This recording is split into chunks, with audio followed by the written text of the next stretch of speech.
जय माता दी। इस बार साल 2025 में 26 अगस्त दिन मंगलवार के दिन हरितालिका तीज का व्रत रहेगा और यह व्रत सुहागिन महिलाओं द्वारा अखंड सुहाग की प्राप्ति के लिए और कुंवारी कन्याओं द्वारा मनचाहे जीवन साथी की प्राप्ति के लिए रखा जाता है।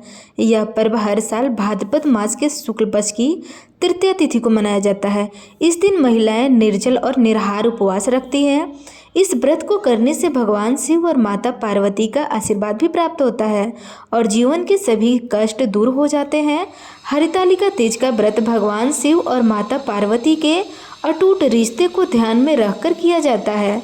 इस दिन महिलाएं 16 श्रृंगार करके पूजा करती हैं और अखंड सौभाग्य का आशीर्वाद भी प्राप्त करती हैं। इसके बाद हरितालिका तीज की कथा सुनी जाती है। हरितालिका तीज की कथा सुनने और पढ़ने मात्र से ही भगवान शिव और माता पार्वती का आशीर्वाद भी मिलता है। सुख शांति और समृद्धि में वृद्धि होती है। यह कथा बहुत ही पवित्र मानी जाती है, इसलिए इस दिन हरितालिका तीज की कथा अवश्य पढ़नी या सुननी चाहिए। तो प्रिय श्रोताओं, आज के इस वीडियो में मैं आपको सुनाऊंगी हरितालिका तीज की कथा। हरितालिका तीज के व्रत से जुड़ी मान्यता ये है कि तीज का व्रत करने वाली स्त्रियां पार्वती जी के समान ही सुखपूर्वक पति रमण करके शिवलोक को जाती हैं और सौभाग्यवती स्त्रियां अपने सुहाग को अखंड बनाए रखने और अविवाहित युवतियां अपने मन के अनुसार वर पाने के लिए हरितालिका तीज का व्रत करती हैं। इस दिन व्रत करने वाली स्त्रियां सूर्य देव से पहले ही उठ जाती हैं और स्नान करके पूरा श्रृंगार करती है। पूजा के लिए केले के पत्ते से मंडप बनाकर गौरी शंकर की प्रतिमा स्थापित की जाती है। इसके बाद पार्वती जी को सुहाग का सारा सामान चढ़ाया जाता है। रात में भजन कीर्तन करते हुए जागरण करके 3 बार आरती की जाती है और भगवान शिव और देवी पार्वती के विवाह की कथा सुनी जाती है। इस व्रत के व्रती को रात में सोना नहीं चाहिए, इसके लिए उसे रात में भजन कीर्तन के साथ रात्रि जागरण करना पड़ता है। व्रत के अगले दिन प्रातःकाल स्नान करने के बाद श्रद्धा और भक्ति पूर्वक किसी सुपात्र सुहागिन महिलाओं को श्रृंगार सामग्री, वस्त्र, अदान सामग्री, फल, मिठाई और यथाशक्ति आभूषण का दान करना चाहिए। बालू या रेत के शिवलिंग बनाए हो तो उनका जलाशय में विसर्जन कर देना चाहिए और खीरा खाकर व्रत को संपन्न करना चाहिए। तो प्रिय श्रोताओं, अब हम सब मिलकर भगवान शिव और माता पार्वती के श्री चरणों का ध्यान करते हुए भगवान शिव की स्तुति करके कथा का शुभारंभ करते हैं। जिनके दिव्य केशों पर आँख के पुष्पों की माला शोभा देती है और जिन भगवान शंकर के मस्तक पर चंद्र और गले में मुंडों की माला पड़ी हुई है, जो माता पार्वती दिव्य वस्त्रों से और भगवान शंकर दिगंबर वेश धारण किए हैं, उन भवानी शंकर को मैं नमस्कार करती हूँ। बहुत समय पहले की बात है। पर्वतराज हिमालय की कन्या पार्वती जी बचपन से ही महादेव जी को अपने पति रूप में पाना चाहती थी। उनका मन सदा भोलेनाथ के ध्यान में लीन रहता था, लेकिन उनके पिता हिमालय ने सोचा कि शिव जी तो वितरागी, विरक्त, साधारण वेश में रहने वाले और योगी हैं। वे अपनी कन्या का विवाह भगवान विष्णु से कराना चाहते थे, जिन्हें वे अधिक योग्य और लोकपाल मानते थे। जब माता पार्वती को यह समाचार मिला कि उनका विवाह विष्णु भगवान से तय किया जा रहा है, तो वे अत्यंत दुखी हुई और उन्होंने अपनी सखियों से कहा, मेरे हृदय में तो केवल शिव जी ही बसे हैं। मैं किसी और को पति रूप में कभी स्वीकार नहीं कर सकती। यदि मेरा विवाह विष्णु जी से हुआ तो यह मेरे जीवन का सबसे बड़ा दुख होगा। यह सुनकर उनकी सखियां बहुत व्यथित हुई। उन्होंने माता पार्वती से कहा, हे सखी, यदि तुम्हारा हृदय केवल भोलेनाथ के लिए है तो तुम्हें अपने पिता के निर्णय का पालन करने की आवश्यकता नहीं है। चलो, हम तुम्हें इस संकट से निकालते हैं। फिर उनकी सखियां माता पार्वती को गुपचुप तरीके से वन में लेकर चली गई। हर का अर्थ होता है हरण करना और तालिका का अर्थ होता है सखिया। इस प्रकार सखियों ने उनका हरण किया और उन्हें वन में ले जाकर तपस्या करने की प्रेरणा दी। तभी से इस व्रत का नाम पड़ा हरितालिका तीज। वन में पहुंचकर माता पार्वती ने गंगा जी के तट पर कठोर तपस्या आरंभ की। उन्होंने निर्जल उपवास किया और केवल मिट्टी व रेत से शिवलिंग बनाकर उनकी आराधना करने लगी। दिन रात वे शिव जी का ध्यान करती, भजन गाती और यही संकल्प दोहराती कि मैं केवल भोलेनाथ को ही पति रूप में स्वीकार करूंगी। कई वर्षों की तपस्या के बाद भगवान शिव प्रसन्न हुए और माता पार्वती के सामने प्रकट हुए और उन्होंने कहा, हे पार्वती, तुम्हारी यह अटूट भक्ति और कठोर तपस्या से मैं अत्यंत प्रसन्न हूँ। आज से तुम मेरी अर्धांगिनी बनोगी। तुम्हारा यह व्रत समस्त स्त्रियों के लिए आदर्श व्रत बन जाएगा और जो भी स्त्री भक्ति भाव से इस व्रत को करेंगी वह अखंड सौभाग्यवती होगी और उसे कभी भी पति वियोग का दुख नहीं सहना पड़ेगा। यह आशीर्वाद पाकर पार्वती जी परम प्रसन्न हो गई। आगे चलकर महाशिवरात्रि के दिन उनका विधिवत विवाह हुआ और वे शिव की अर्धांगिनी बनी। तभी से यह तिथि भाद्रपद शुक्ल तृतीया यानी हरितालिका तीज के नाम से विख्यात है। विवाहित स्त्रियां यह व्रत अपने पति की लंबी आयु और अखंड सौभाग्य के लिए करती हैं, जबकि अविवाहित कन्याएं यह व्रत मनचाहा वर पाने के लिए करती हैं। और इस दिन महिलाएं निर्जल रह करके रेत से शिवलिंग बनाती है, माता पार्वती और भगवान शिव की पूजा करती हैं तथा यह कथा अवश्य सुनती है।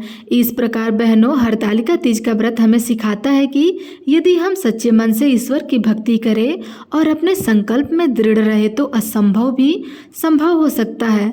जो भी स्त्री हरितालिका तीज का यह व्रत पूर्ण श्रद्धा और विश्वास से करती है, उसके जीवन में सदैव सुख और सौभाग्य से प्रेम बना रहता है।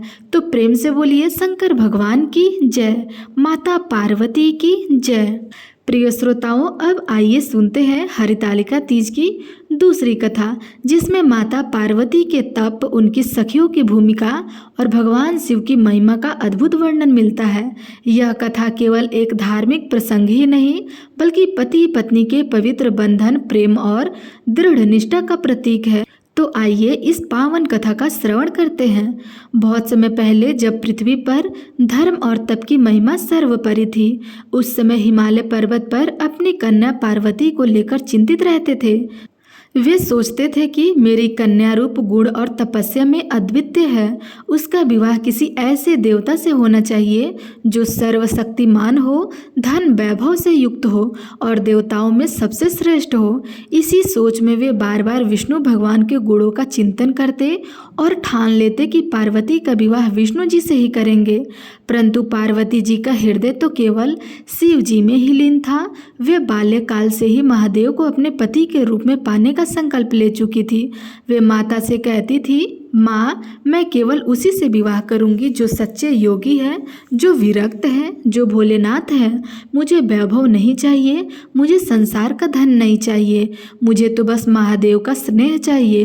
तब माता मुस्कुरा देती, परंतु पिता हिमालय को यह बात स्वीकार नहीं थी। एक दिन हिमालय ने पक्का निश्चय कर लिया कि उन्होंने देव ऋषि नारद को बुलाया और कहा, देव ऋषि, मैं अपनी कन्या पार्वती का विवाह भगवान विष्णु से करना चाहता हूँ। आप कृपया यह संदेश विष्णु जी तक पहुँचा दें। यह सुनकर पास खड़ी पार्वती जी का चेहरा पीला पड़ गया, उनकी आंखों में आंसू आ गए। वे मन ही मन कहने लगी, हे प्रभु शिव, अब मेरी परीक्षा की घड़ी आ गई है। यदि मैं आपका व्रत न करूँ तो पिता मुझे किसी और को सौंप देंगे। मुझे आपकी प्राप्ति के लिए तप करना ही होगा। पार्वती की व्याकुलता को देखकर उनकी सखियां उन्हें समझाने लगी। तब एक सखी कहती है, हे सखी, यदि तुम्हारा हृदय केवल महादेव में है तो अपने पिता की इच्छा का पालन मत करो। आओ, हम तुम्हें इस बंधन से मुक्त कराते हैं। रात के अंधेरे में उसकी सखियां पार्वती जी को चुपचाप महल से निकाल ले गई और घने जंगल में पहुंचा दिया। सखियों द्वारा पार्वती का यह हरण हुआ। सखिया ही उनकी साथी थी, इसलिए इसे कहा गया है तालिका। इसलिए इस व्रत का नाम पड़ा है हरितालिका तीज। जंगल में जाकर पार्वती जी ने गंगा जी के तट पर एक गुफा में निवास किया। वहां उन्होंने निर्जला उपवास आरंभ कर दिया। दिन रात शिव का स्मरण किया। रेत और मिट्टी से शिवलिंग बनाकर और उसी का पूजन करती रही। उनकी तपस्या इतनी कठिन थी कि कभी वे धूप में खड़ी होकर जप करती तो कभी वर्षा में भीगती तो कभी ठंडी रातों में नदी किनारे बैठकर ओम नमः शिवाय का जाप करती। उनकी आंखें बंद थी पर हृदय में शिव ही शिव बसे थे। इधर देवताओं को यह समाचार मिला कि हिमालय अपनी पुत्री का विवाह विष्णु जी से करना चाहते हैं। देवता घबराने लगे। यदि ऐसा हुआ तो विष्णु और हिमालय का मेला हमारे लिए समस्या बन जाएगा, संसार का संतुलन बिगड़ जाएगा। शिव जी का विवाह नहीं होगा और वे सदा तप में लीन रहेंगे। फिर संसार का कल्याण कौन करेगा और संसार का कल्याण कैसे होगा? देवताओं ने भगवान नारद से उपाय पूछा। तब नारद जी ने उन्हें पार्वती जी के तप की जानकारी दी और कहा, निश्चित रहो, पार्वती का तप व्यर्थ नहीं जाएगा, शिव स्वयं उन्हें स्वीकार करेंगे। पार्वती की कठोर तपस्या देखकर भगवान शिव प्रसन्न हुए, लेकिन वे उनकी दृढ़ता को परखना चाहते थे। एक दिन शिव जी ने एक ब्राह्मण का रूप धारण किया और माता पार्वती के सामने प्रकट हुए। वे बोले, हे कन्या, तुम इतनी कठिन तपस्या क्यों कर रही हो? तुम्हें किसकी इच्छा है? तब पार्वती बोली, हे ब्राह्मण देवता, मैं तो केवल शिव जी को पति रूप में पाना चाहती हूँ। मैं उसी का व्रत कर रही हूँ। तब ब्राह्मण रूपी शिव ने कहा, शिव जी, वो तो जटाधारी, भस्म स्नातक, पशु चर्मधारी, शमशानवासी, सर्पों से भूषित, नंगे पांव रहने वाले योगी हैं। वे गृहस्थ जीवन के योग नहीं है। उनके विवाह कर तुम्हें कैसे सुख रहोगी? यह सुनकर पार्वती अडिग रही। उन्होंने दृढ़ता से कहा, हे ब्राह्मण देवता, आप चाहे कुछ भी कहो, पर मेरा मन केवल महादेव जी में ही है। वे चाहे जैसे हो, वे मेरे लिए सर्वोच्च हैं। मैं उन्हें ही पति का रूप में स्वीकार करूंगी। यह सुनकर ब्राह्मण मुस्कुराए और अपना वास्तविक रूप धारण कर लिया। वे स्वयं भगवान शिव थे। तब शिव जी कहने लगे, हे पार्वती, तुम्हारी भक्ति और दृढ़ संकल्प से मैं अत्यंत प्रसन्न हूँ। आज से तुम मेरी अर्धांगिनी हो। तुम्हारे इस व्रत के कारण यह तिथि समस्त स्त्रियों के लिए पवित्र बन जाएगी। जो स्त्री इस व्रत को श्रद्धा से करेगी, उसे अखंड सौभाग्य और पति का सुख प्राप्त होगा। तब माता पार्वती ने प्रसन्न होकर शिव की स्तुति की और आशीर्वाद प्राप्त किया। तभी से यह व्रत हरतालिका तीज के नाम से प्रसिद्ध हुआ। विवाहित स्त्रियां इसे करती हैं तो उनके पति की लंबी आयु होती है, और वहीं पे अविवाहित कन्याएं करती है तो उन्हें मनचाहा वर मिलता है। इसलिए महिलाएं निर्जला रह करके रेत से शिवलिंग बनाकर माता पार्वती और शिव जी की पूजा करती हैं और यह कथा भी सुनाती है। इस कथा से हमें यही शिक्षा मिलती है कि यदि हमारे संकल्प शुद्ध हो, निष्ठा अटूट हो और भक्ति सच्ची हो तो भगवान अवश्य ही हमारे जीवन में प्रकट होते हैं और हमारी मनोकामनाएं पूर्ण करते हैं। जो स्त्री हरतालिका तीज का व्रत करती है वह सदा सौभाग्यवती रहती है। उसे कभी पति वियोग का दुख नहीं सहना पड़ता है और उसका परिवार सुख समृद्धि से परिपूर्ण रहता है। तो प्रेम से बोलिए, शंकर भगवान की जय, माता पार्वती की जय। अब आप सुनिए हरितालिका तीज की तीसरी कथा, जिसमें माता पार्वती के तप का एक और अद्भुत प्रसंग मिलता है। तो आइए आरंभ करते हैं। एक दिन पर्वतराज हिमालय अपने महल में बैठे थे। उनके मन में चिंता थी कि अपनी पुत्री पार्वती का विवाह किससे करें। तभी देव ऋषि नारद वहां पहुंचे। हिमालय ने आदरपूर्वक नारद जी को आसन दिया और बोले, देव ऋषि, मेरी कन्या गुणों में अद्वितीय है, कृपया उसका भविष्य बताइए। तब नारद जी ने पार्वती जी की हथेली देखकर कहा, राजन, आपकी पुत्री पूर्व जन्म में भी शिव की उपासिका थी। यह जन्म भी उसने केवल शिव को पाने के लिए ही किया है। इसका विवाह भगवान शंकर से होना ही चाहिए।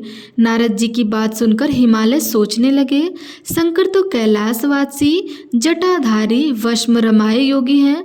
उनके पास धन, वैभव, राजसत्ता कुछ नहीं है। मेरी कोमल पुत्री शिव जैसे योगी के साथ कैसे सुखी रहेगी? क्यों न इसका विवाह विष्णु भगवान से करा दूं, जो साक्षात त्रिलोकपाल है। हिमालय ने यह विचार मन में ठान लिया और पार्वती जी से कुछ न कहा। पार्वती जी यह सब जानती थी। वे प्रतिदिन भगवान शिव का स्मरण करती, शिवलिंग पर पुष्प चढ़ाती और यही प्रार्थना करती कि हे भोलेनाथ, मुझे आप ही पति रूप में स्वीकार करें। मेरे जीवन का उद्देश्य आपके साथ ही पूर्ण होगा। जब उन्हें पता चला कि पिता उनका विवाह विष्णु भगवान से कराना चाहते हैं तो वे बहुत दुखी हुई। आंसुओं से भरी आंखों से उन्होंने अपनी सखियों से कहा, यदि मुझे शिव न मिले तो मैं जीवन भर अविवाहित रहना पसंद करूंगी, परंतु मैं किसी और को पति रूप में स्वीकार नहीं कर सकती। पार्वती की यह दशा देखकर उनकी सखियां व्यथित हो उठी। उन्होंने आपस में परामर्श किया और कहा, हम अपनी सखी को इस संकट से बचाएंगे, इसे यहाँ से ले चलेंगे ताकि यह तप कर सके। रात के समय सखिया पार्वती जी को महल से चुपचाप निकाल ले गई और गंगा जी के किनारे एक गुप्त वन में पहुंचा दिया। सखियों द्वारा पार्वती को ले जाने का कहलाया हरण, और चूंकि यह कार्य सखियों ने किया था इसलिए कहलाया तालिका। इसी से इस व्रत का नाम पड़ा हरतालिका तीज। वन में पहुंचकर माता पार्वती ने निर्जला व्रत आरंभ किया। उन्होंने भोजन तो दूर जल तक का सेवन नहीं किया। वे मिट्टी और रेत से शिवलिंग बनाती, उस पर पुष्प जल और बेलपत्र चढ़ाती। दिन में वे धूप में खड़ी होकर तप करती, रात में शीतल जल में खड़े होकर ओम नमः शिवाय का जाप करती। कभी खुले आकाश के नीचे बैठकर उपवास करती। उनकी तपस्या को देखकर समस्त देवी देवता चकित हो उठे थे। इधर हिमालय ने विष्णु जी को पार्वती के विवाह का निमंत्रण भी भेज दिया था। तब विष्णु भगवान अपने वाहन गरुड़ पर बैठकर विवाह के लिए चल पड़े। उधर वन में तपस्या करती पार्वती को यह समाचार मिला। उनकी व्याकुलता और बढ़ गई। वे रोते हुए बोली, हे भोलेनाथ, अब तो केवल आप ही मेरी रक्षा करें। यदि आप मुझे न मिले तो मैं अपनी प्राण त्याग दूंगी। पार्वती की व्याकुलता को देखकर शिव जी ने सोचा, मैं देखता हूँ कि मेरी अर्धांगिनी कितने दृढ़ है। उन्होंने एक ब्राह्मण का रूप धारण किया और पार्वती जी के पास पहुँचे। तब ब्राह्मण के रूप में बोले, हे कन्या, तुम जप क्यों कर रही हो? किसे पति रूप में चाहती हो? पार्वती जी ने उत्तर दिया, मैं भगवान शिव को पति रूप में चाहती हूँ।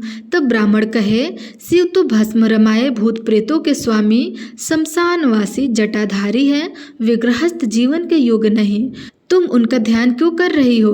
तब पार्वती जी ने दृढ़ स्वर में कहा, हे ब्राह्मण देवता, चाहे संसार उन्हें जैसा भी माने, पर वे मेरे लिए सर्वश्रेष्ठ हैं। मैं उन्हीं को पति रूप में चाहती हूँ। मेरा संकल्प अटूट है। तभी ब्राह्मण का रूप छोड़कर स्वयं भगवान शिव प्रकट हो गए। उनके तेज से पूरा वन प्रकाशमय हो गया। तब शिव जी बोले, हे पार्वती, तुम्हारी अडिग भक्ति और दृढ़ संकल्प से मैं अति प्रसन्न हूँ। आज से तुम मेरी अर्धांगिनी हो। तुम्हारा यह व्रत अनंत काल तक स्त्रियों के लिए आदर्श व्रत रहेगा। जो भी स्त्री इस व्रत को करेगी उसे अखंड सौभाग्य, पति की लंबी आयु और मनचाहा वरदान प्राप्त होगा। यह कहकर के शिव जी ने पार्वती को अपने वामांग में स्थान दे दिया। बाद में विधि पूर्वक महाशिवरात्रि के दिन उनका विवाह संपन्न हुआ। कैलाश पर देवताओं और ऋषियों की उपस्थिति में यह दिव्य विवाह संपन्न हुआ। तभी से भाद्रपद शुक्ल तृतीया को हरितालिका तीज का व्रत मनाया जाने लगा। विवाहित स्त्रियां यह व्रत करती हैं तो उन्हें पति की आयु लंबी होती है और वैवाहिक जीवन सुखमय होता है। वहीं पे अगर अविवाहित कन्याएं यह व्रत करती है तो उन्हें शिवजी जैसे वर प्राप्त होते हैं। इस दिन महिलाएं निर्जला व्रत रखती हैं, रेत से शिवलिंग बनाकर पूजा करती हैं और पार्वती जी की कथा भी सुनती हैं। यह कथा हमें सिखाती है कि जब मन में अटूट विश्वास और दृढ़ संकल्प हो तब संसार की कोई भी शक्ति हमारे लक्ष्य से विचलित नहीं कर सकती। माता पार्वती के व्रत से हमें यह मार्ग दिखाया कि यदि हम सच्चे हृदय से भगवान की भक्ति करें तो वे अवश्य प्रकट होकर हमारी मनोकामना पूर्ण करेंगे। इसलिए हरितालिका तीज का व्रत केवल परंपरा नहीं बल्कि यह स्त्रियों के अखंड सौभाग्य और प्रेम का भी प्रतीक है। तो प्रेम से बोलिए शंकर भगवान की जय, माता पार्वती की जय।